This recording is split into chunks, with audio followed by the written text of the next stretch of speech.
Hi, welcome to Alex's ESL World. I'm Alex, and my lesson today is about two verbs that some English learners get really confused about. They are make and do. In some languages, there aren't two different verbs for this, but in English, they're two different meanings. Later in the video, I'll show you all the auxiliary verbs we use and explain when we should use them and which one we should use. First things first, let's have a look at make and do. Generally, make means to create something, like I'm making a cake today. And do means to perform some kind of activity, like I'm going to do the dishes now. That's the same as saying I'm going to wash the dishes now. Another example is I'm going to do my homework now. So when we make something, we're creating something. I can make a dress if I know how to sew. I can make dinner, make cookies, or make a shopping list. That's the easy explanation, but it's not a complete explanation of how we use these two words. There are many idiomatic expressions and phrasal verbs that use these two verbs. I'm going to show you some examples for make. I'll also put a handout on my website in case you want to print it out. Okay, you can make a cake, as I said before, but you can also make friends. This doesn't mean you're Dr. Frankenstein and you're going to make friends out of dead people. It means you're going to meet new people and you're going to become friends with them. It's like when you go to a new school or a new workplace. You're eager to make friends. Another one is to make your bed. You aren't building a bed. Well, maybe you are, but usually to make your bed, or especially if you say you're going to make your bed up, it means you're going to pull the sheets and comforter or quilt or whatever kinds of covers you have on your bed. You're going to straighten them and make your bed neat. It's good to do this every morning. Your room looks so nice when you do. Another one is to make a difference. This is really an idea rather than a thing. To make a difference means to cause a change in something, usually a good thing. Teachers often want to make a difference in the lives of students. I always tried to make a difference in my students' lives by helping them to be able to speak better in English. Remember, most of my career has been teaching foreigners in California to speak English. Living in a country where you don't speak the language is very difficult, so I tried to make a difference in my students' lives. Another one is to make an appointment. If we need to see the doctor or dentist or lawyer, we need to first make an appointment. You call on the phone and tell the receptionist you need an appointment, and that person will find a convenient time for you to come see whoever it is you need to see. That's making an appointment. Finally, you can make a wish. When I was little, I liked to make a wish on the first star I saw in the sky early in the evening. I would look up in the sky and say, "Starlight, star bright, first star I see tonight. I wish I may, I wish I might, have this wish I wish tonight." And then, while still looking at the star, I would make a wish. There are many, many expressions with make. I have a fairly large list on the handout, but there are many, many more. Before we leave to make, I'll show you some phrasal verbs using make. I'll start with a familiar one, makeup. Now don't get confused with the noun makeup. That's what people put on their faces to look prettier. Mostly women wear makeup, but these days there are some men who like to wear it too. I'm not judging, but that's makeup, the noun, not the verb. We're looking at verbs for now. So, to make up has a few definitions. First, to make up means to reconcile, or when two people forgive each other for something that caused a problem in their relationship. You had a fight with your friend or relative, and your relationship has been hurt. You want to make up with this person when you realize that your relationship is more important than your ego, so you make up. Another meaning is when you create a story that's not true. Maybe you write a short story or a novel, and the story is not something that really happened. You make up a story. It's fiction. Another one is to make out. The most common meaning is when two people are kissing passionately for a long time. You could say, the couple was making out for a long time. They must be in love. Making out also means to be able to see something clearly. For example, I wasn't wearing my glasses, so I couldn't really make out the words on the sign. I couldn't see them clearly. Finally, and this isn't the only way we use make out, but when we write a check, which I know many of us don't do anymore, but if you do, you have to write the name of the person or business, whoever is going to receive the money that you're paying with a check. Their name goes on the line that says, pay to the order of. So that's where you write the name. Another way to say that is to say that you make out the check to, and then the person or the business name that you're making out the check to. Got that? The last phrasal verb with make that I'll go over in this video is make do. It's very common, and it means to accept or use something that isn't what you really want because you can't have the thing that you really want, or to accept what you have because it's good enough. Now let's talk about to do. This is a really important verb in English because we use it in so many ways. What do you do? This is a common question in the US when we're just meeting someone or getting to know someone. It's part of our small talk, and it means, what is your job? What do you do for a living? This is a cultural thing in the US. I know that in some countries, people aren't that interested in what a person's job is, but it's one way we get a feeling for what kind of person this is. It might be snobbish sometimes if you're a person who thinks professionals are better than farm workers, but we're not all snobs. Asking what someone does for a living tells us something about what that person's interests are and how ambitious a person is. We use this verb to do to talk about a lot of things we, do. We can do the dishes, which means we can wash the dishes. We can do our homework. I think you know what that means. We can do our best to learn something. We can do our exercises. Don't you wish you could do that? I sure do. We can even do a lot of damage. Never let your iPhone fall into water. It will do a lot of damage. Or we can do a good job. We always want to do a good job. I'm also including a handout for ways you can use make and do.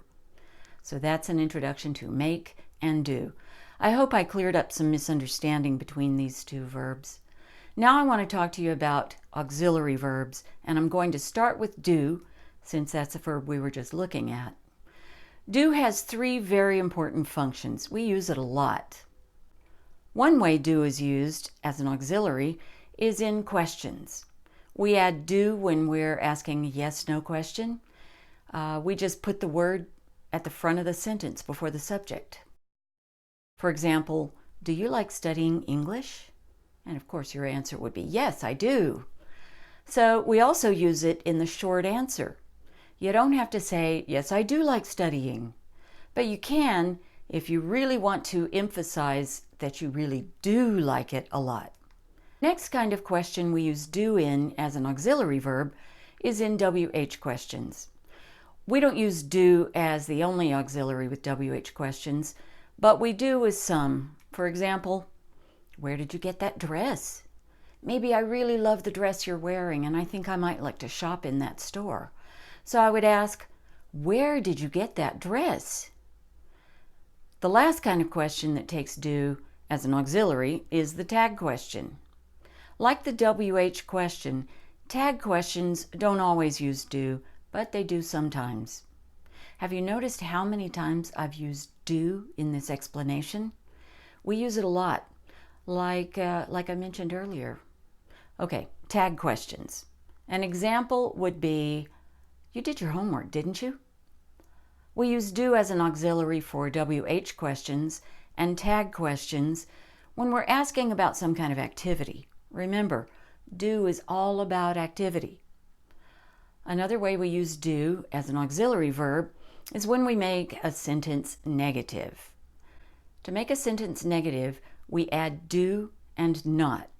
Look at this conversation. The first person says, do you know how to get to the train station? And the second person says, no, sorry, I don't know where it is. The first person, no problem. Then the first person finds someone else to ask. Excuse me, do you know how to get to the train station? Yes, I do. You follow the street for 2 blocks and then you turn left. You'll see the station on your right. And that brings us to the final use of do, and that is for emphasis. Did you notice that the person who did know how to find the train station says, yes, I do? That person is emphasizing the fact that she really knows. She does know. We often use this one when someone says something we disagree with. Look at this example. Debbie's mother tells her she didn't clean her room.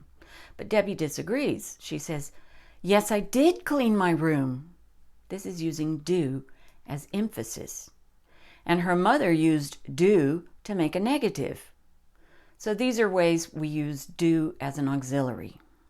The next auxiliary verb we'll explore is have. If you watched my video about perfect verb tenses, you already know that we use have as the auxiliary verb for perfect verb tenses. We also use it for perfect progressive verb tenses. Here are a few examples of sentences in these tenses so you can see how we use have as an auxiliary verb. The first one is, I have gone to the store. I'll be back soon. Next, you have done very well in school this year. Next one, he has taken his medicine already. Notice this one is in the present and it's third person singular, he. So have becomes has. Next, it has been a lovely day today. Here's another one that's present with a third person singular subject. So we use has. Finally, they have seen a lot in their short lives. We might say this about children who have had very good or very bad experiences in their lives. Now for some examples of using have in perfect progressive tenses. We have been looking at different ways of using have. This is true. Next one. She has been baking bread for many years now. Next. I had been teaching for a long time before I retired. This one also is true. You have been studying English for a while now. I'm pretty sure this one is true too. I don't know if you've noticed, but 2 of my sentences here end with the word now. She's been baking bread for many years now, and you've been studying English for a while now. This is a very common way to describe something that has been happening for some time up to the present. We use now. Not always, but sometimes. Which is exactly what present perfect progressive is all about. Now the last one is, he will have been talking for an hour before he finishes his speech. I wanted to show you one in the future. So that's have as an auxiliary verb. Next up, be. This one, you might remember, is used in the progressive tenses. It's also used in certain kinds of questions. First, let's see some examples of sentences in the progressive or continuous tenses. First one, I am making a presentation to you. Remember, be is our most irregular verb. I am is the first person singular form of be. You are watching my video. I'm pretty sure this is really what's happening right now. Also remember that you is the same whether it's singular or plural. The verb always looks plural when we use you, even if we're only talking to one person. He's coming to dinner tonight. This is something I haven't really talked yet about. We sometimes use this tense, which is present progressive, to talk about the future. I'll have to make a video about that too. It is raining. Here's a good example of how we use the pronoun it. We call it a non-referential it. That just means that even though this is a pronoun, we don't really have a noun that it is replacing. We do the same thing with there is. Let's get back to the subject of this video though, auxiliary verbs. The last one is, we are taking the dog to the vet. Vet is a short way to say veterinarian. So if we say, we are taking the dog to the vet, it means we're taking him or her to the doggy doctor. So that's how we use be as an auxiliary verb for the progressive tenses. Don't forget, when we make perfect progressive sentences, we just use the past participle, which is been. And notice my American pronunciation of the word been. In Great Britain, they say been, and that makes sense considering the spelling. But in the US, we say been. Let's look at some examples of these sentences. You have been traveling a lot lately. I don't know, maybe you have. She has been writing in her diary every day for a year. That's quite an accomplishment. Mr. Jones had been practicing his golf game every week until he hurt his back. Poor Mr. Jones, that's so sad. I will have been teaching ESL for 20 years this January. Very true, but what am I going to do about this video after January? Will I need to make a correction then? We'll see. And finally, it will have been a long winter when it finally gets warmer this spring.